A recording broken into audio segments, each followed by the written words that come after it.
नमो नमः भवतां सर्वेषां हार्दं स्वागतम। आप सभी का संस्कृत सोपानम में फिर से बहुत बहुत स्वागत है। आशा करता हूँ कि आप सब अच्छे हैं। मैं भी एकदम बढ़िया हूँ। और हमारी जो मंत्रों पे जो ये श्रृंखला चल रही है, तो उसमें आज हमारा ये 6th वीडियो है, हमारा छठा मंत्र है। और ये देवी पार्वती, जो आदिशक्ति, उनका जो स्वरूप देवी पार्वती हैं, तो उन पे एक ये बहुत ही सुंदर सा मंत्र है। इस मंत्र को आज हम समझेंगे। तो चलिए बिना किसी देरी के आज का वीडियो चालू करते हैं। तो माता पार्वती के लिए जो आज हमारा मंत्र है वो है ये। एक बार मैं इसको बोल के आपको बता देता हूँ। सर्वमंगल मांगल्ये शिवे सर्वार्थ साधिके शरण्ये त्र्यंबके गौरी नारायणी नमोस्तुते। तो ये हमारा मंत्र है। और जो पहला शब्द है जिससे हम शुरुआत करेंगे वो है नमोस्तुते। और नमोस्तुते इसको अगर हम खोलेंगे, संधि विच्छेद करेंगे, तो हमें मिलता है नमः अस्तु ते। तो इन दोनों के बीच में जो उत्व संधि होती है, कि ये जो विसर्ग है, तो ये विसर्ग बदल के ये ओ बन जाता है। और ये जो आ है, तो इसको आ को इस अवग्रह, इसके चिन्ह से छुपा दिया जाता है। तो संधि ये उत्व संधि है। हमने अपनी सुभाषितम से संस्कृतम सीरीज में इस संधि को कई बार इसको देखा था, इसका अभ्यास करा था। तो वही चीज हो रही है, नमः अस्तु ते।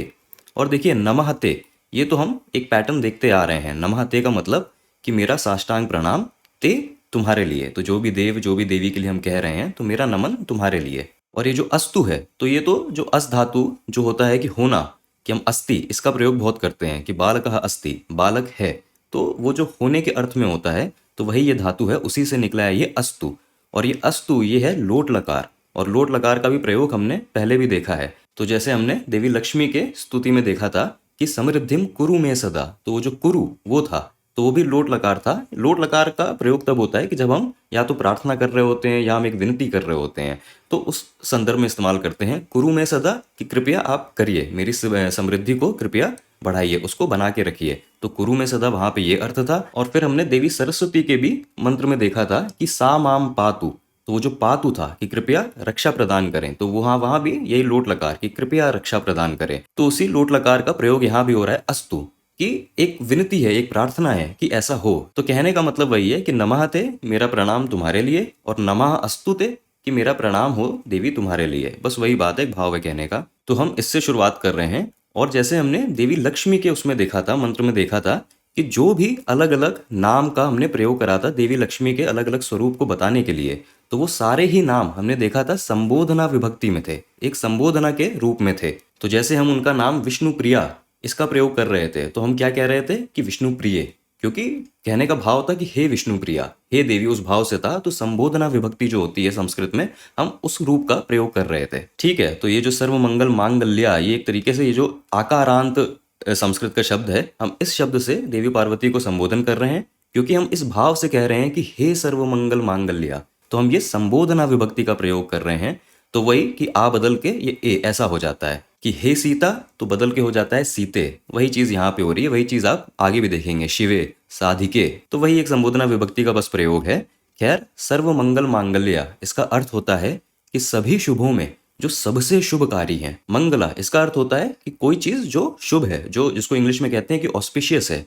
तो कोई चीज जो ऑस्पिशियस है, और फिर हम कह रहे हैं कि सर्वमंगला, तो हम कह रहे हैं कि वो सभी चीजें जो ऑस्पिशियस हैं, जो शुभ हैं, तो वो अनेक नाना प्रकार के जो शुभ हैं, उन सभी शुभों में जो सबसे शुभकारी हैं, जो सबसे शुभकारी देवी हैं, वो हैं देवी पार्वती जी। ठीक है। मांगल्य, तो ये जो प्रातिपदिका है मांगल्य, तो मांगल्य का अर्थ ही होता है कि जिसके अंदर ये जो मंगल, जो ये शुभ, ये जो गुण है, ये गुण है उसके अंदर, कि शुभत्व का गुण है। क्योंकि ये समास है, तो इसलिए हम इनको प्रातिपदिका, इनके रूप में हम इनको जोड़ रहे हैं, सर्वमंगल। लेकिन अगर हम इसको, इस समास को ऐसा खोल के अलग अलग करके लिखते हैं, तो हम क्या कहते हैं कि सर्वेषु मंगलेषु, सर्वेषु मंगलेषु, सभी मंगलों में, सभी शुभ कार्यों में मांगल्य, जो सबसे शुभकारी हैं, वो हैं देवी पार्वती। तो वही उनके इस कल्याणकारी रूप का यहाँ पे वर्णन हुआ है कि हे सभी शुभों में सबसे शुभकारी देवी, देवी पार्वती, नमस्तुते, मेरा प्रणाम आपको हो। तो चलिए आगे बढ़ते हैं। और अब हम संबोधना कर रहे हैं शिवे।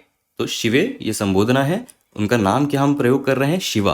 तो इस नाम से हम देवी पार्वती का संबोधना कर रहे हैं। और शिवा इसका बस अर्थ हो गया कि शिव की जो अर्धांगिनी है, तो उनकी अर्धांगिनी को दिखाने के लिए कि शिव से ही ये प्रातिपदिका निकला शिवा, कि उनकी अर्धांगिनी को बताने के लिए ये शिवा का प्रयोग हो रहा है। हे शिवा, हे देवी, हे शिवा, वो कहना चाह रहे हैं, तो शिवे, वही संबोधना विभक्ति के भाव में। और देखिए जो ये देवी पार्वती का शिवा ये नाम है, तो ये बहुत महत्व रखता है। वो इसलिए रखता है क्योंकि शिव और पार्वती, शिव और शक्ति, क्योंकि पराशक्ति जो आदिशक्ति हैं, उन्हीं का ये स्वरूप है देवी पार्वती।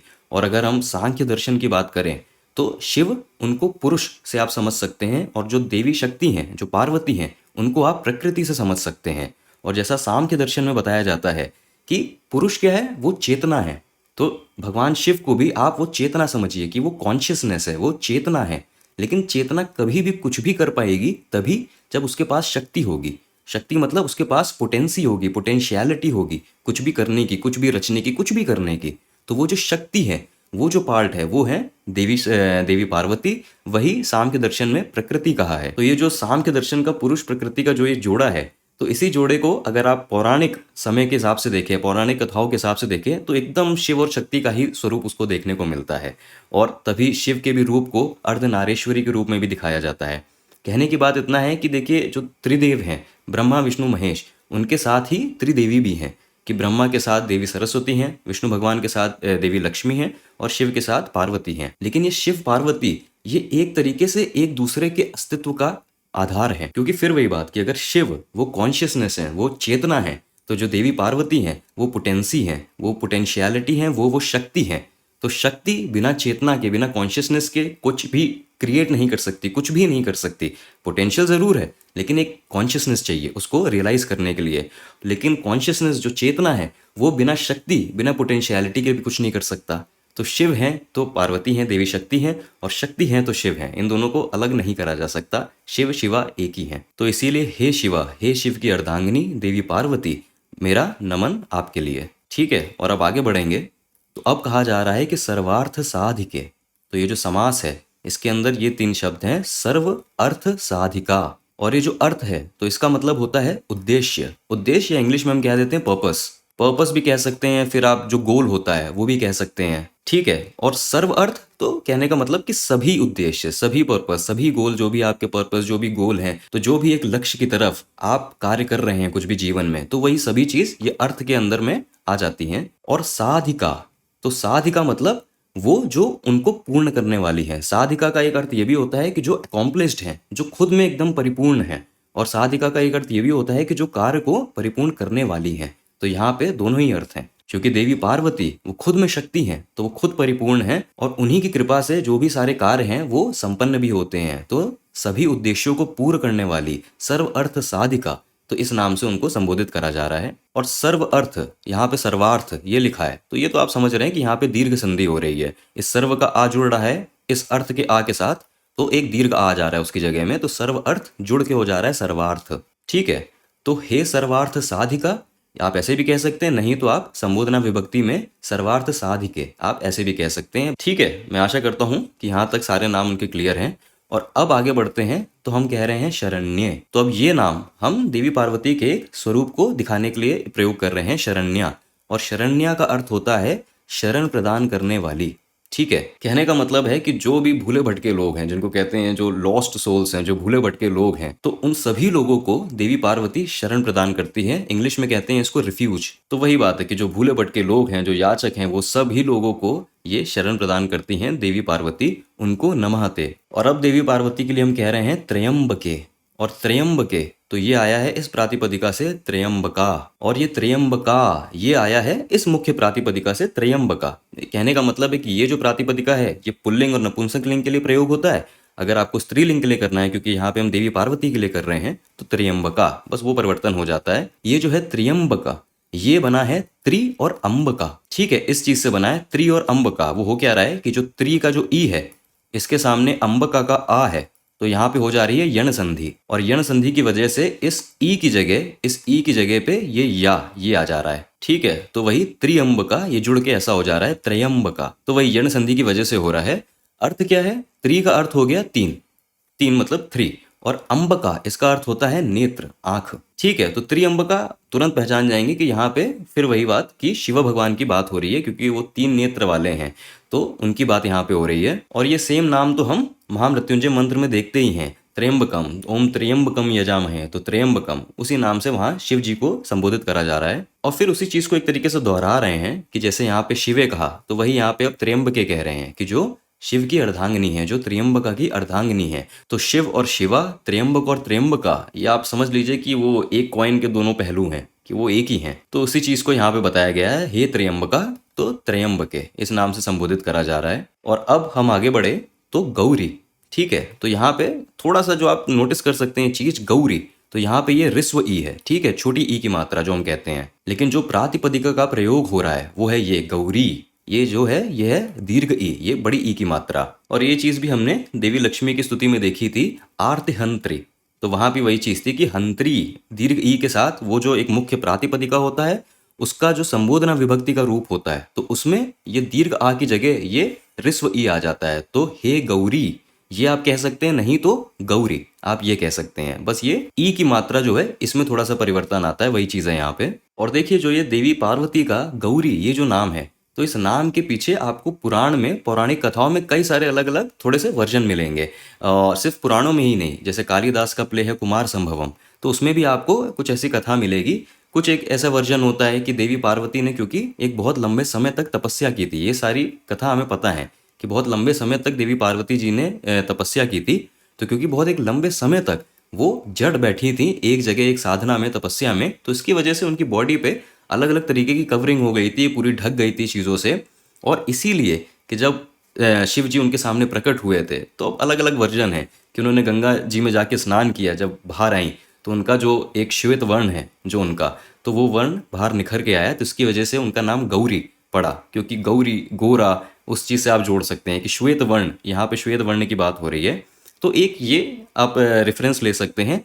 एक जो मैं रेफरेंस पसंद करता हूँ, क्योंकि अब ये मेरी पर्सनल चॉइस है कि मैं थोड़ा सा पौराणिक रेफरेंस से ज़्यादा मैं थोड़ा सा दार्शनिक रेफरेंस को मानता हूँ, फिलोसफी को ज़्यादा महत्व देता हूँ, मुझे ज़्यादा रुझान है उस चीज़ में। तो अब अगर हम थोड़ा उस दार्शनिक रेफरेंस को लें, उस फिलोसफिकल रेफरेंस को लें, तो जो हमारा सांख्य दर्शन है वो हमें मूल प्रकृति के बारे में बताता है। मूल प्रकृति क्या है? वही आदि शक्ति है, वही पोटेंसी, वही आदि, जिसको हम पराशक्ति भी कहते हैं, परा आदि शक्ति भी कहते हैं।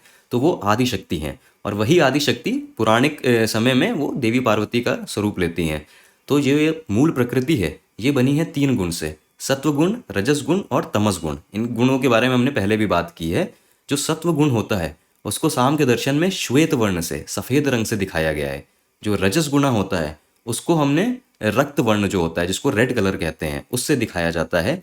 और जो तमस गुणा होता है उसको कृष्ण वर्ण, मतलब काले रंग से, ब्लैक कलर से दिखाया जाता है। क्यों? क्योंकि सिंबॉलिक मीनिंग है कि सत्व सफ़ेद इसलिए क्योंकि वो प्योर विजडम को दिखाता है, जो एक विवेक होता है, जो एक ब्लिसफुल प्योर शांत विजडम होती है, एकदम क्लीन प्रिस्टीन विजडम, उसको दिखाता है। तो इसलिए श्वेत वर्ण।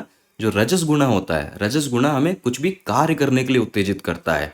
तो जो बहुत जो मोशन की बात होती है, जो एक विगर की बात होती है, तो उसको उत्साहित करता है, तो वो है रजस गुणा। और आखिरी में तमस गुणा वो होता है कि जो इग्नोरेंस को बताता है। इग्नोरेंस कह सकते हैं, या फिर आप कह सकते हैं कि अनटेम्ड एनर्जी। अनटेम्ड एनर्जी का मतलब कि एकदम निरंतर नहीं है ऊर्जा का, वो तो हो रहा है, ऊर्जा प्रदान तो हो रही है, ऊर्जा बाहर कार्य तो कर रही है, लेकिन विवेक क्योंकि नहीं है तो एक दिशाहीन है, अनटैप्ड है, अनटेम्ड है। तो उस चीज़ को भी ये दर्शाता है तमस गुणा। अगर आप देवी पार्वती को देखें, उनके स्वरूप को देखें, तो जो ये गौरी का स्वरूप है ये एकदम शांत और वो प्योर विजडम को बताता है। तो वो सत्व गुणा के स्वरूप को दिखा रहा है, देवी पार्वती का एक गौरी का जो स्वरूप है, इसलिए नाम गौरी, कि वो श्वेत वर्ण को दिखाने के लिए। और देवी पार्वती का ही जो दुर्गा, माँ दुर्गा का रूप है, तो वो रजस गुणा प्रधान लगता है, क्योंकि वो एक क्षत्रिय की तरह हैं, तभी उनको द गॉडेस ऑफ वॉर भी कहा जाता है। Goddess of war, goddess of power. तो वो जो कार्य करने की एक ऊर्जा होती है, जो एक डायनेमिक एनर्जी होती है, वो डायनेमिक पार्ट होता है, तो उस पार्ट को वो माँ दुर्गा का स्वरूप दिखाता है। और जो काली का रूप है देवी पार्वती का, तो काली का रूप बहुत फियर्स है, लेकिन वो जो एनर्जी एकदम अनटेम्ड है, कि जब वो किसी, अगर मान लीजिए कोई अच्छा भी काम कर रहे हैं, अगर दानवों का अंत भी कर रहे हैं, लेकिन अगर काली माता उस चीज़ को कर रही हैं, तो उनको शांत करने के लिए फिर हमें शिव भगवान की और बाकी भगवान की, बाकी देवताओं की ज़रूरत पड़ती है, क्योंकि वो फियर्स रूप है, एकदम प्रचंड रूप है कि वाइल्ड फायर की तरह अगर वो फैलना चालू हुआ तो फिर वो खुद भी नहीं रुक पाता है, क्योंकि वो तमस गुण का थोड़ा सा दर्शाता है। इसीलिए उस स्वरूप का नाम भी काली का स्वरूप है। तो आप इन चीज़ों से देख सकते हैं कि गौरी सत्व गुणा प्रधान, माँ दुर्गा रजस गुणा प्रधान, और काली माता तमोगुणा प्रधान। कि गौरी मतलब आदि शक्ति, अर्थात मूल प्रकृति का जो रजोगुण का स्वरूप है देवी पार्वती का, तो उस चीज को ये दर्शाता है। लेकिन फिर वही बात है कि पुराणों में भी क्योंकि गौरी इस नाम पे कई आपको कथाएं मिलती हैं, तो अब ये आपके ऊपर है, ये आपकी सब्जेक्टिव चॉइस है कि आप किस चीज से इसका सिंबॉलिक मीनिंग निकालना चाहते हैं गौरी का। अगेन इन सब चीजों के एक सिंबॉलिक मीनिंग होते हैं, और सिंबॉलिक मीनिंग की अपनी लेयर्स होती हैं, एक अलग अलग लेवल्स पे सिंबॉलिक मीनिंग चलती है, वो आपके ऊपर होता है। लेकिन खैर, हे गौरी नमः ते, कि मेरा प्रणाम गौरी माता तुम्हारे लिए। ठीक है, और अब आगे बढ़ेंगे और आगे नाम दिया है नारायणी। तो हे नारायणी, इसीलिए वही कि दीर्घ ई इसकी जगह हो गया ये ऋस्व ई, छोटी ई की मात्रा। तो हे नारायणी ये कहिए या फिर नारायणी ये कहिए। और ये नारायणी फिर आप देखते ही इसको ऐसा लगेगा कि ये तो नारायण, इससे निकला है नारायणी। तो ये जैसे शिव से निकला शिवा, तो नारायण से निकला नारायणी, तो ये माँ लक्ष्मी के लिए प्रयोग होना चाहिए। माँ लक्ष्मी के लिए भी प्रयोग होता है, लेकिन ये नारायणी नाम ये ऐसा नहीं है सिर्फ देवी लक्ष्मी और देवी पार्वती के लिए ही प्रयोग होता है। कुछ वर्जन में ये भी बताया जाता है कि क्योंकि विष्णु भगवान, उनको ऐसा पुराने कथाओं में ऐसा दिखाया जाता है कि वो देवी पार्वती के भाई समान हैं। तो भाई हैं, भाई समान हैं, तो इसलिए उनकी वजह से नारायण से नारायणी नाम पड़ा है। लेकिन क्योंकि ये नारायणी नाम आप कई अलग अलग देवी के मंत्र में देखेंगे, तो कुछ स्तुति में ये देवी सरस्वती के लिए भी प्रयोग करा गया है, कुछ स्तुति में ये माँ दुर्गा उस स्वरूप के लिए भी प्रयोग करा गया है। जहां जहां भी ये नारायणी इसका प्रयोग हुआ है, तो एक तरीके से ये नारायणी एकदम जो आदि शक्ति है, बस उसका एक आप ये नाम समझिए कि नारायणी, इसको आप नारायण से भी रिलेट कर सकते हैं। नारायणी का सीधा सा अर्थ आप समझिए कि जो मूल प्रकृति, जो आदि शक्ति है, परा आदि शक्ति है, उसका एक ये पर्यायवाची है। तो अभी जो हमने इससे पहले गौरी देखा, तो वो उस मूल प्रकृति, इस मूल प्रकृति का जो सिर्फ सत्व गुणा है, उस एक गुणा का स्वरूप है। लेकिन ये नारायणी इस नाम से ये जो आदि शक्ति अर्थात मूल प्रकृति है, ये जो पूरा स्वरूप है मूल प्रकृति का, तो जो तीनों गुण मिला के जो एक मूल प्रकृति है, तो उस पूरे का जो एक स्वरूप है, तो वो स्वरूप आप इस नारायणी इस नाम से आप उसका अर्थ निकाल सकते हैं। ठीक है, लेकिन फिर वही बात है कि अलग अलग वर्जन मिलते हैं नाम के, तो आप अपने हिसाब से उनको पढ़ सकते हैं और उसको आप उसका आप ध्यान कर सकते हैं, उस स्वरूप का ध्यान कर सकते हैं। लेकिन खैर, देवी पार्वती के इस मंत्र के शब्दों के हमने अर्थ को समझा, एक पहलू से समझा। एक बार फिर देवी पार्वती का ध्यान करते हुए स्तुति को बोल लेते हैं।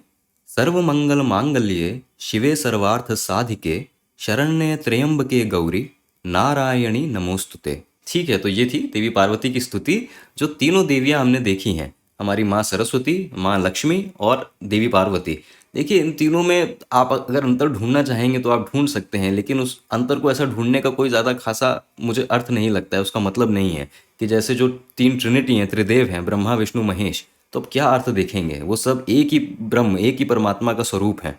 तो वैसे ही ये जो तीन देवी हैं, तो उसी परमात्मा, उसी ब्रह्म का ये भी स्वरूप है। बस उनको आप चेतना समझ सकते हैं, कॉन्शियसनेस समझ सकते हैं, और ये जो देवी हैं, इनको आप शक्ति, इनको आप पोटेंसी समझ सकते हैं, पोटेंशियलिटी, कुछ भी करने की जो शक्ति होती है, जो कुछ भी निर्माण होता है उसके पीछे जो शक्ति होती है, sum total energy of this universe, वो ये जो देवी हैं, तीन देवी हैं, ये उसको दर्शाती हैं। और फिर इन्हीं सब में जो देवी सरस्वती हैं, तो जो ज्ञान, जो नॉलेज का डोमेन है, तो उसके लिए देवी सरस्वती उनको माना जाता है। जो देवी लक्ष्मी है, तो जो प्रॉस्पेरिटी, जो समृद्धि है, वो डोमेन है, तो उसमें देवी लक्ष्मी को माना जाता है। और जो शक्ति, जो एनर्जी है, जो विगर है, जो पोटेंसी है, तो इन सब चीज़ों के लिए जो देवी पार्वती है उनको माना जाता है। तभी देवी पार्वती कभी माँ दुर्गा का रूप ले लेती हैं और महिषासुर मर्दनी बन जाती हैं, तो कभी माँ काली का रूप ले लेती हैं।